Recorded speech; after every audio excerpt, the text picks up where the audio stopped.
Assalamualaikum warahmatullahi wabarakatuh.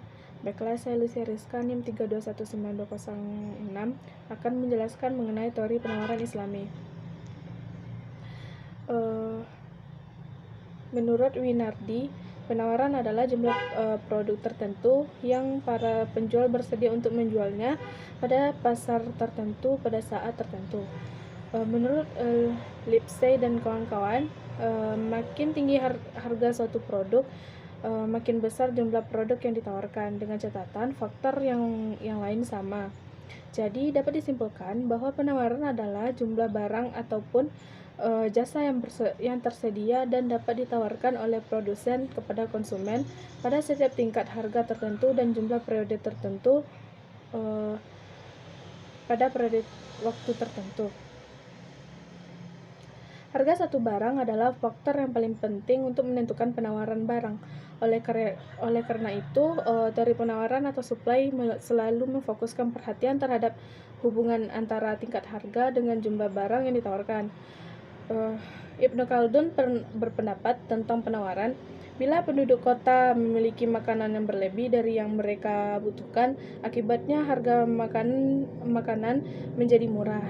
Tapi di kota kecil, bahan makanan sedikit, maka harga bahan makanan akan tinggi. Ketika barang-barang yang tersedia sedikit, maka harga akan naik.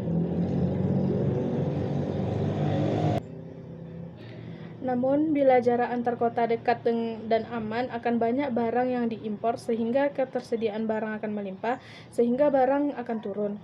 Keinginan para penjual dalam penawaran harganya pada berbagai tingkat harga yang ditentukan oleh beberapa faktor. Yang pertama adalah harga barang itu sendiri dan harga barang lain atau substitusi.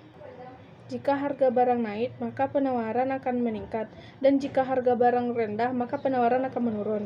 Yang selanjutnya, faktor yang kedua, biaya produksi. Biaya adalah yang dikeluarkan untuk memproduksi barang dan jasa. Selanjutnya, yang ketiga adalah tingkat teknologi yang digunakan. Tingkat teknologi memegang peranan penting dalam menentukan banyaknya jumlah barang yang dapat ditawarkan. Selanjutnya, jumlah penjual. Jumlah penjual memiliki pengaruh besar terhadap penawaran. Yang kelima, kondisi alam. Alam juga mempengaruhi penawaran, karena jika terjadi bencana alam, maka akan mengakibatkan penawaran barang-barang tersebut akan berkurang, khususnya barang-barang yang hasil pertanian. Yang terakhir yaitu ekspektasi. Jika diperkirakan harga barang mereka akan naik pada masa yang akan datang, maka mereka dapat menyimpan barang mereka beberapa hari agar dapat menjualnya kemudian hari, sehingga mendapat keuntungan yang lebih tinggi. Sekian dari saya ucapkan terima kasih. Assalamualaikum warahmatullahi wabarakatuh. Assalamualaikum warahmatullahi wabarakatuh. Baiklah, saya Mulyani Nur Ahmar, NIM 3219226, akan mempresentasikan poin yang A, yaitunya konsep teori penawaran. Nah, secara umum tidak banyak perbedaan antara teori yang konvensional dengan yang Islam, sejauh hal itu dikaitkan dengan variabel atau faktor yang turut berpengaruh terhadap posisi penawaran. Bahkan, bentuk kurva secara umum pada hakikatnya sama. Satu aspek penting yang memberikan suatu perbedaan dalam perspektif ini kemungkinan besar berasal dari landasan filosofi dan moralitas yang didasarkan pada premis nilai-nilai Islam, yaitunya yang pertama, bahwa Islam memandang manusia secara umum, apakah sebagai konsumen atau produsen, sebagai suatu objek yang terkait dengan nilai-nilai. Nilai-nilai yang paling pokok didorong oleh Islam dalam kehidupan perekonomian adalah kesederhanaan. Tidak silau dengan gemerlapnya kenikmatan duniawi atau zuhud dan ekonomis atau iqtisad. Inilah nilai-nilai yang seharusnya menjadi tren gaya hidup Islamic man. Yang kedua adalah norma-norma Islam yang selalu menemani kehidupan manusia, yaitunya halal dan haram. Produk-produk dan transaksi pertukaran barang dan jasa tunduk pada norma ini. Hal-hal yang diharamkan atas manusia itu pada hakikatnya adalah barang-barang atau transaksi-transaksi yang berbahaya bagi diri mereka dan mengancam kemaslahatannya. Assalamualaikum warahmatullahi wabarakatuh. Baiklah, saya Irayani, NIM 3219231, akan mempresentasikan bagian B, yaitu hukum penawaran. Jadi, hukum penawaran itu adalah hubungan antara harga barang dengan jumlah barang yang akan diproduksi oleh produsen. Jadi, hukum penawaran itu tersendiri adalah semakin tinggi harga barang, maka semakin tinggi pula penawaran. Maka sebaliknya, semakin rendahnya suatu barang, maka penawaran juga akan semakin sedikit. Sekian dari saya.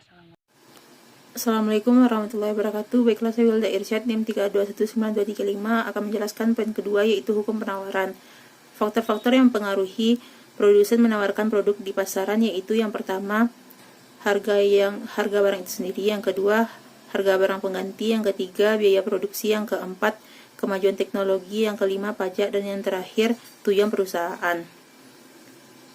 Fungsi penawaran adalah kurva yang menunjukkan hubungan antara kuantitas suatu barang yang ditawarkan dengan berbagai tingkat harga.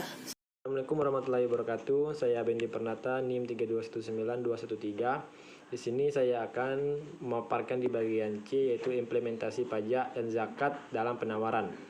Yang pertama, implementasi pajak dalam penawaran.